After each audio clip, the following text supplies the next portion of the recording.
టాలీవుడ్లో హీరోయిన్స్ ఇప్పటి పిల్లలకి తెలియకపోవచ్చు, కానీ యాంకర్ సుమ గారు మాత్రం చిన్న పిల్లాడి నుండి పండు ముసలాడి వరకు తెలుసు అని చెప్పాలి. ఎందుకంటే ఆమె చేసే ప్రతి ప్రోగ్రామ్ హిట్ అవుతుంది. ఇక సుమ గారు రాజీవ్ గారు అన్యోన్య దంపతులు అని మనకు తెలిసిందే. ఇదంతా పక్కన పెడితే వాళ్ళిద్దరు లవ్ స్టోరీ గురించి మన టాలీవుడ్ సెంట్రల్ ఛానల్లో వీడియో చేసి పెట్టాను, చూడకపోతే చూడండి. అయితే నిన్న హైదరాబాద్లో జరిగిన ఆడియో వేడుకలో విజయేంద్ర ప్రసాద్ గారు సుమ గారిని పెద్ద అబద్ధాల కోరు అని చెప్పి అందరికీ షాక్ ఇచ్చాడు.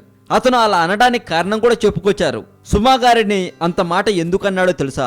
సాధారణంగా సుమా యాంకర్ కాబట్టి ప్రమోషన్లో ప్రోగ్రామ్స్కి డబ్బులు తీసుకుంటుంది కాబట్టి ప్రతి ఒక్కరిని పొగుడుతూ ఆకాశానికి ఎత్తేస్తుంది.